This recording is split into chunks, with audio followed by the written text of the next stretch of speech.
Paris, hôtel Georges V sur les Champs-Élysées, un soir de décembre qui allait bouleverser toute la haute société parisienne. Sophie Moreau, 24 ans, serveuse depuis 3 mois, venait de renverser accidentellement une bouteille de Romanée Conti de 1200 € sur la comtesse de Montmorency lors du gala de charité le plus exclusif de l'année. « Vous êtes virée !»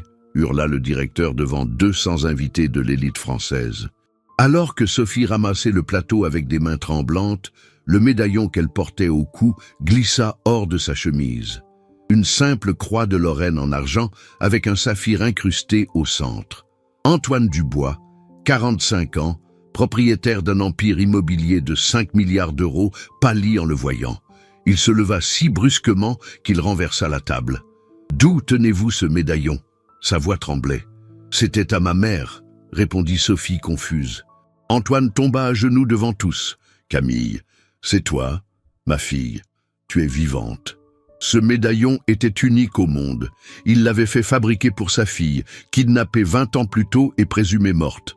L'hôtel Georges V scintillait comme un diamant sur l'avenue des Champs-Élysées ce soir de décembre. Le gala annuel de la Fondation Montmorency pour l'enfance avait réuni le gratin de l'aristocratie française, des industriels milliardaires, des ambassadeurs, même des membres du gouvernement. Sophie Moreau se déplaçait entre les tables avec la grâce nerveuse de celle qui sait qu'elle n'appartient pas à ce monde, mais doit le feindre pour survivre. 3 mois plus tôt, elle était arrivée à Paris depuis un petit village de Corrèze, avec une licence en lettres modernes qui ne lui avait ouvert aucune porte et des dettes étudiantes qui l'étouffaient. Le travail au Georges V payait tout juste le loyer d'une chambre de bonne dans le 18e arrondissement et les mensualités du prêt étudiant. Rien de plus, rien de moins. Ce soir-là, le destin avait décidé de jouer sa partie. La comtesse de Montmorency, 70 ans d'arrogance aristocratique condensée en 50 kilos de botox et de bijoux, avait fait un geste brusque au moment où Sophie se penchait pour servir le vin. Le plateau avait oscillé, la bouteille avait glissé. La Romanée Conti de 1990, fierté de la cave de l'hôtel, s'était répandue comme du sang sur la robe blanche Dior haute couture à 50 000 € de la comtesse. Le silence qui suivit fut assourdissant. 200 paires d'yeux se tournèrent vers la scène. La comtesse était debout, le visage un masque de rage à peine contenu, la robe ruinée dégoulinant de vin rouge sur le marbre de Carrare. Le directeur de l'hôtel, Jean-Pierre Lefebvre, un petit homme qui compensait sa taille par une cruauté gratuite envers les employés, se matérialisa comme un démon. Les mots qu'il prononça résonnèrent dans la salle comme une condamnation à mort. Le licenciement immédiat, sans référence, sans indemnité. Sophie sentit le monde s'écrouler tandis qu'elle se baissait pour ramasser les éclats du verre tombé. Ce fut dans ce mouvement que le médaillon, toujours caché sous la chemise par règlement de l'entreprise, glissa dehors. C'était une pièce unique. Une croix de Lorraine en argent finement ciselée avec des incrustations de platine formant des fleurs de lys stylisées et au centre, là où se croisaient les branches de la croix, un saphir étoilé de Ceylan taillé en cabochon qui semblait contenir une galaxie. À la lumière des lustres en cristal, le saphir explosa en un firmament de reflets bleus. Antoine Dubois conversait avec le ministre de l'économie quand son regard tomba sur ce médaillon. La coupe de champagne lui échappa des mains, se brisant sur le sol. Le teint hâlé typique du Parisien de vieille souche devint cireux. Les jambes, qu'il avait soutenues dans des négociations de milliards d'euros sans jamais trembler, cédèrent. Il se leva avec une telle violence que la table se renversa. Cristaux de baccarat, porcelaine de Sèvres, composition florale à des milliers d'euros, tout finit au sol dans un fracas apocalyptique. Mais Antoine ne voyait rien d'autre que ce médaillon.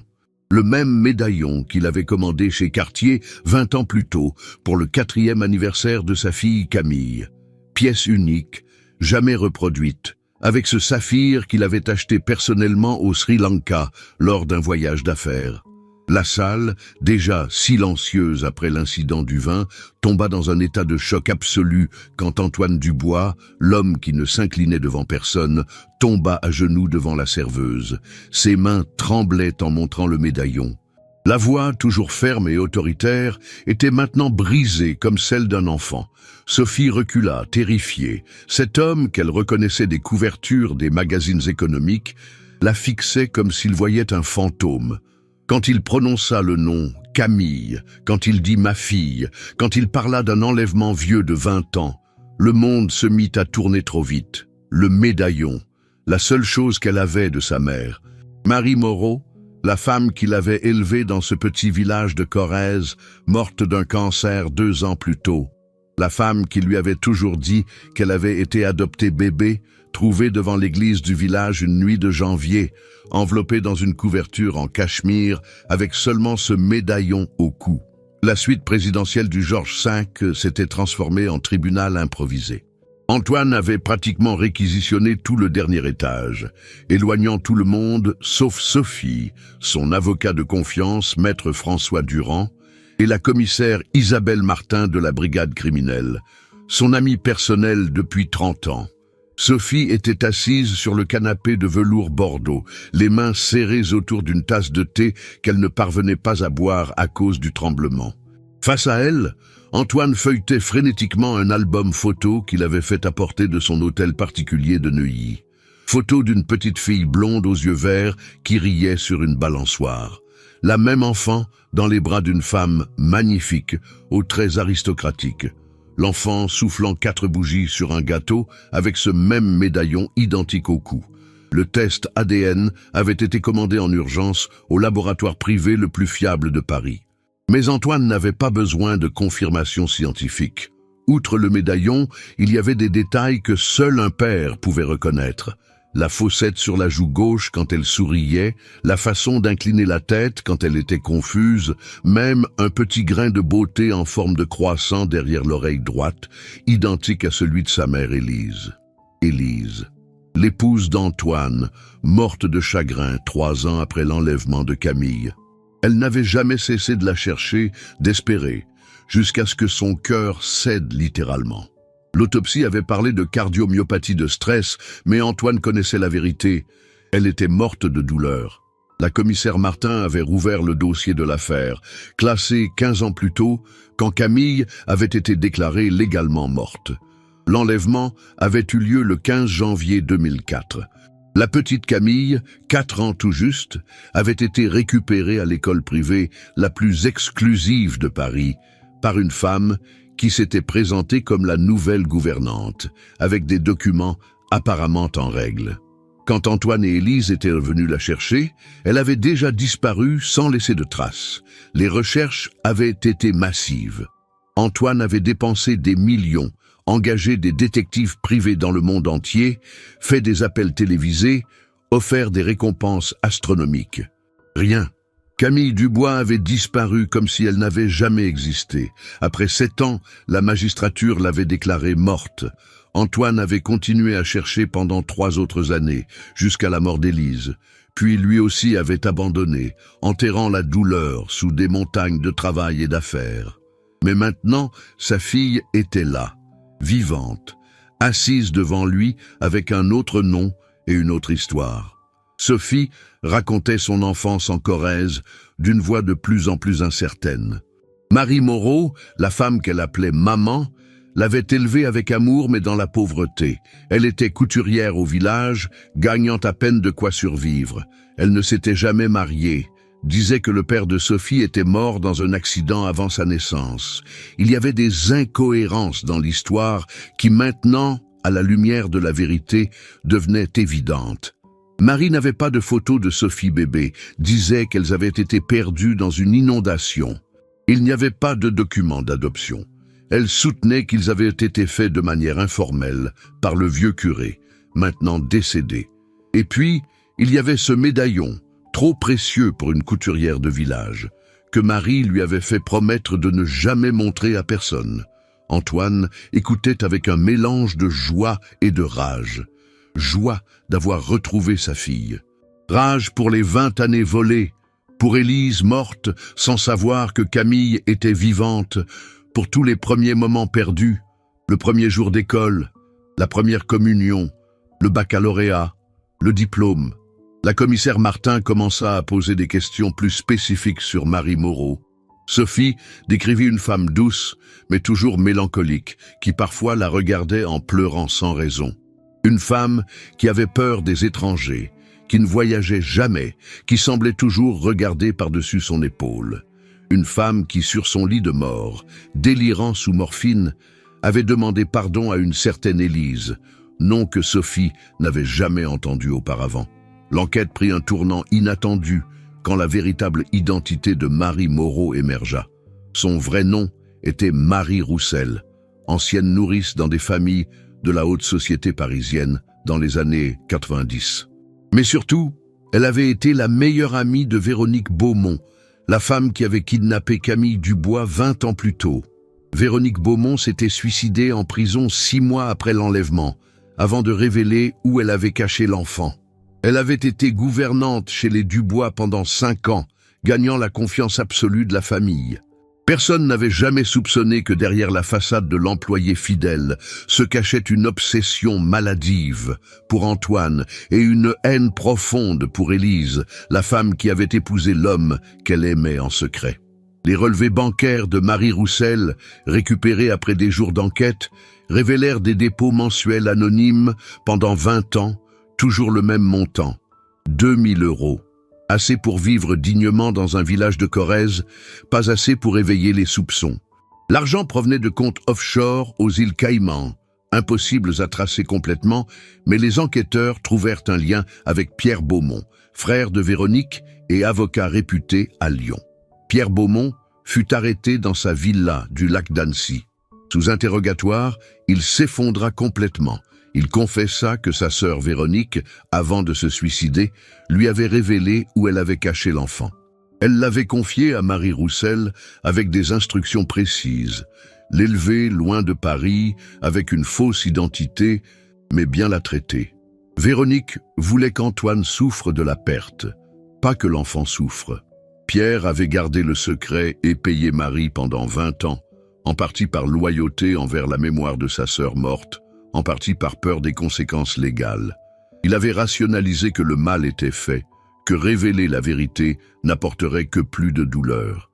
Mais surtout, il avait continué par lâcheté, incapable d'affronter les conséquences des actes de sa sœur. Sophie écoutait ces révélations dans un état de choc profond. La femme qu'elle avait appelée maman pendant 24 ans n'était pas sa mère. Elle était complice d'un enlèvement. Et pourtant, elle l'avait vraiment aimée. Marie l'avait élevée avec une affection sincère, sacrifiant tout pour elle. Elle avait payé l'université en vendant ses quelques bijoux de famille. Elle l'avait soignée dans chaque maladie, soutenue dans chaque difficulté. Antoine luttait avec des émotions contradictoires. Il voulait haïr Marie Roussel pour lui avoir volé 20 ans avec sa fille, mais ne pouvait nier qu'elle l'avait bien élevée. Sophie était une jeune femme intelligente, éduquée, gentille. Elle avait une licence, parlait 3 langues, jouait du piano. Marie s'était assurée qu'elle ait une éducation, même dans la limite de leurs moyens. La nouvelle de la découverte de Camille Dubois explosa dans les médias comme une bombe. Les journaux devinrent fous avec l'histoire de la serveuse qui était en réalité une héritière. Le Georges V fut assiégé par les reporters. Le directeur Lefebvre, celui-là même qui l'avait licencié avec tant de cruauté, rampait maintenant en demandant pardon, terrifié par les possibles répercussions légales. Mais pour Sophie ou Camille, elle ne savait plus comment s'appeler. Le cirque médiatique était le moindre des problèmes. Son identité, tout ce qu'elle croyait être, s'était dissoute. Elle n'était pas la fille d'une couturière de village. Tu aimes cette histoire, Makwa?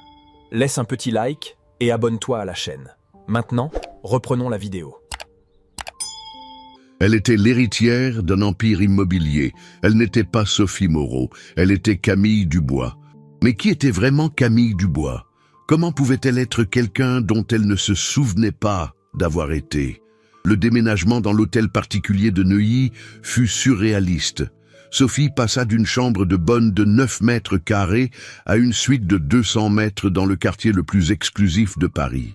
Majordome, chauffeur, garde du corps, une armée de personnes à son service alors qu'hier encore, c'était elle qui servait. Antoine avait transformé l'hôtel particulier en sanctuaire de la mémoire. La chambre de Camille était restée intacte pendant 20 ans. Les jouets encore sur les étagères, les petites robes dans l'armoire, même le dessin à moitié terminé qu'elle colorait le jour de l'enlèvement encore sur la petite table. C'était macabre et touchant à la fois. L'intégration dans la société parisienne fut brutale. Antoine organisa une réception pour présenter officiellement le retour de sa fille. L'élite de la capitale accourut en masse, curieuse de voir le miracle. Sophie se sentait comme un animal dans un zoo, observée, analysée, jugée. Les matrones de la haute société l'examinaient de la tête aux pieds, trouvant des défauts dans sa posture de serveuse, dans son accent corrézien, dans ses mains abîmées par le travail. Il y avait aussi les chasseurs de fortune. Soudain, Sophie se retrouva courtisée par les héritiers des meilleures familles parisiennes. Les mêmes qui, au Georges V, la traitaient comme un meuble, lui envoyaient maintenant des fleurs et des invitations. Le plus insistant était Charles de Montmorency, fils de la comtesse sur qui elle avait renversé le vin. L'ironie était si amère qu'elle en était douloureuse. Mais le conflit le plus douloureux était interne. Sophie ne parvenait pas à haïr Marie, la femme qui l'avait enlevée. Elle se souvenait des nuits où Marie l'avait veillée quand elle était malade, des sacrifices pour l'envoyer au lycée, de la fierté dans ses yeux quand elle avait obtenu sa licence. Elle avait été une mère, même si construite sur un mensonge. Antoine peinait à comprendre cette ambivalence. Pour lui, Marie Roussel était une criminelle qui avait détruit sa famille. Il ne pouvait accepter que Sophie veuille visiter sa tombe, qu'elle pleure pour elle. Les disputes entre père et fille devinrent fréquentes, alimentées par 20 ans d'absence et d'incompréhension mutuelle. La goutte d'eau qui fit déborder le vase arriva quand Sophie découvrit qu'Antoine avait fait exhumer le corps de Marie pour autopsie, cherchant des preuves d'autres crimes. La violation de celle qu'elle considérait encore comme sa mère la mit en furie. Elle s'enfuit de l'hôtel particulier, se réfugiant dans son ancienne chambre de bonne du 18e. Antoine la trouva assise sur le sol vide, la chambre avait été vidée, serrant la seule photo qu'elle avait d'elle et Marie ensemble. Pour la première fois, père et fille parlèrent vraiment, pas comme le milliardaire et l'héritière retrouvés, mais comme deux personnes brisées par le même trauma de façon différente.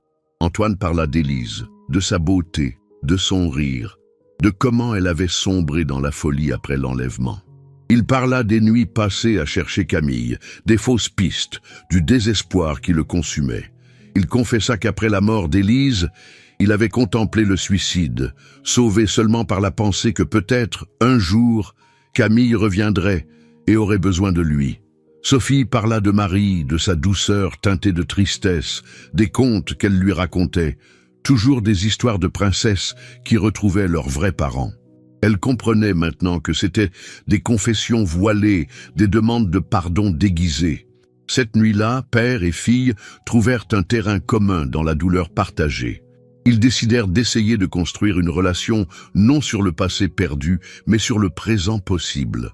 Antoine promit de respecter le deuil de Sophie pour Marie. Sophie promit d'essayer de connaître le père qu'elle ne se souvenait pas avoir eu. 2 mois après les retrouvailles, alors que Sophie commençait péniblement à s'adapter à sa nouvelle vie, une vérité encore plus bouleversante émergea. L'avocat de Pierre Beaumont, dans une tentative d'alléger la position de son client, remit au procureur des documents que Véronique Beaumont lui avait laissés avant de mourir. Parmi ceux-ci, il y avait une lettre scellée adressée à Camille, à ouvrir pour ses 25 ans. Sophie les aurait dans 1 mois.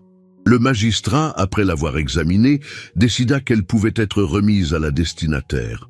La lettre était un fleuve de folie et de lucidité alternée. Véronique confessait son amour obsessionnel pour Antoine, né quand elle avait été engagée comme gouvernante.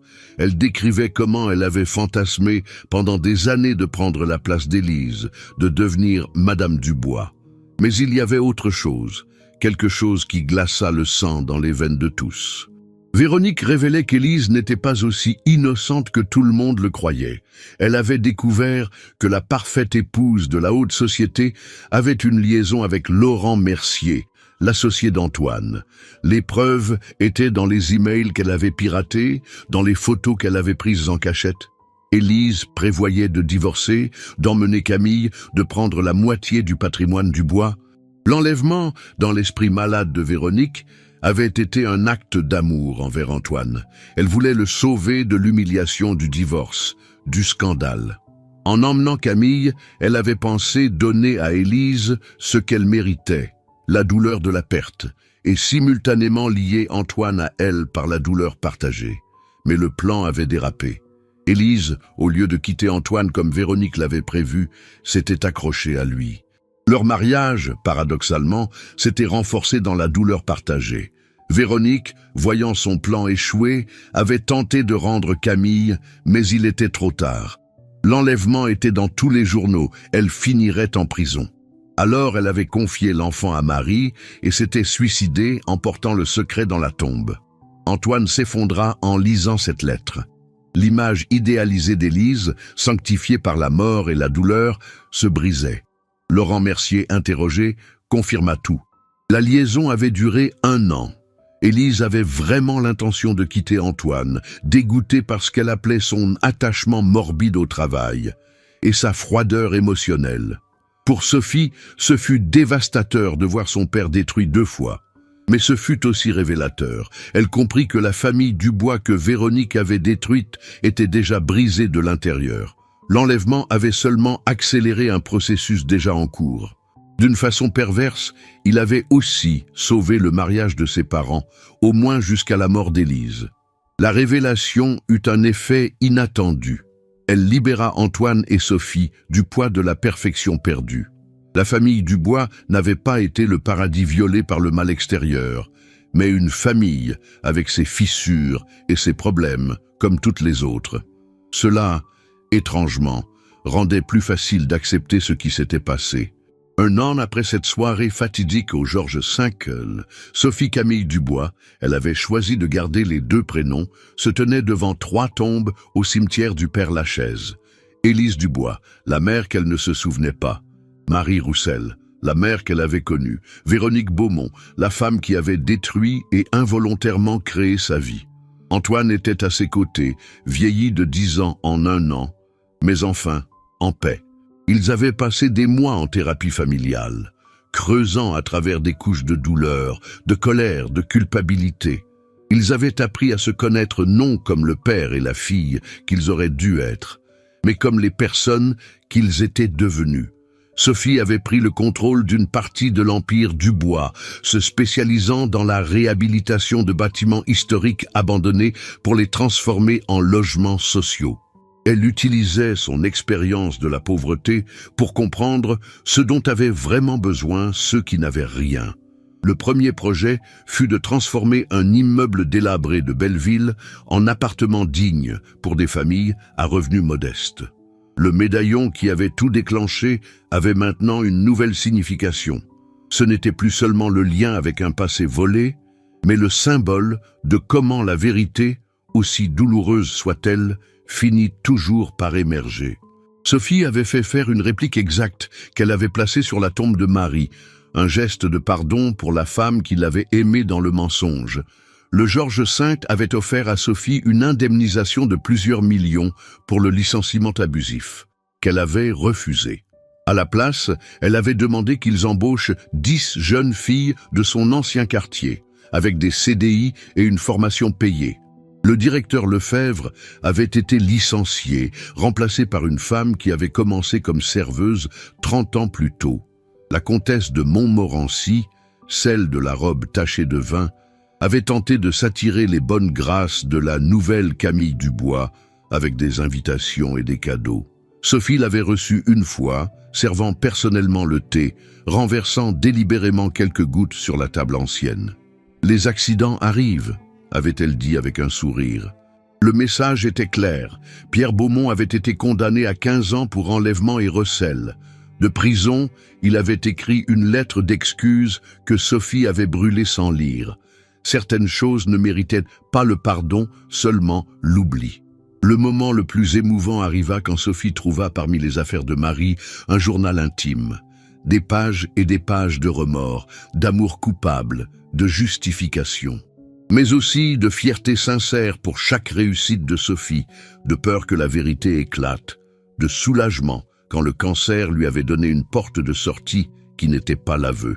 La dernière entrée, écrite la veille de sa mort, était simplement « Pardonne-moi, ma petite. Je t'ai aimée plus que je n'en avais le droit. Quand tu sauras la vérité, souviens-toi seulement de ceci. Pour moi, tu as été une vraie fille, la seule chose pure dans une vie de mensonge. » Antoine et Sophie décidèrent de créer une fondation pour les enfants disparus, utilisant leur histoire pour donner de l'espoir à d'autres familles. Le premier grand événement de collecte de fonds eut lieu précisément au Georges V, dans la même salle où tout avait commencé. Sophie servit personnellement le vin aux invités, portant fièrement le médaillon qui avait révélé son identité. Dans son discours, elle parla d'identité brisée et reconstruite, de mère biologique et de mère de cœur, de père perdu et retrouvé. Elle parla de comment le destin utilise parfois des chemins tortueux pour nous ramener à la maison, même quand la maison est un endroit dont nous ne nous souvenions pas être partis. « J'ai été Sophie pendant 24 ans et Camille pendant 1 an, dit-elle devant l'audience émue. Mais en réalité, je suis les deux. Je suis la fille d'une couturière de village et l'héritière d'un empire. Je suis le produit d'un crime et d'un acte d'amour déformé. Je suis la preuve que la vérité trouve toujours son chemin, même si cela prend 20 ans et passe par un verre de vin renversé. » Ce soir-là, alors que père et fille rentraient ensemble, Sophie retira le médaillon et le plaça dans un écrin de cristal. Elle n'avait plus besoin de le porter. Son identité n'était plus liée à un objet, mais au choix qu'elle faisait chaque jour. Elle choisit de pardonner sans oublier. Elle choisit d'aimer malgré la douleur. Elle choisit d'être un pont entre 2 mondes qui n'auraient jamais dû se rencontrer, mais qui maintenant ne pouvaient plus se séparer. Et d'une certaine façon, dans ce choix, elle trouva enfin la paix. Elle n'était plus la serveuse licenciée, ni l'héritière retrouvée. Elle était simplement Sophie Camille, une femme qui avait appris que l'identité n'est pas quelque chose qu'on vous donne à la naissance ou qu'on vous vole par tromperie. C'est quelque chose que vous construisez jour après jour avec vos choix et vos actions. Le médaillon dans l'écrin brillait sous la lumière de la lune, témoin silencieux d'une histoire qui avait détruit et reconstruit des vies, mais qui à la fin avait apporté une étrange forme de justice. Pas celle des tribunaux, mais celle du cœur qui apprend à tenir ensemble des vérités contradictoires et à aimer malgré tout. La dernière scène que Paris se souvient est celle-ci. Antoine et Sophie, entrant ensemble au Georges V pour le dîner de Noël, elle en robe du soir, mais avec les chaussures confortables de serveuse qu'elle avait gardées, lui en smoking, mais avec une épingle en forme de médaillon au revers. La maître d'hôtel qui les accueille est une des jeunes filles du 18e que Sophie avait fait embaucher. Elles échangent un sourire complice.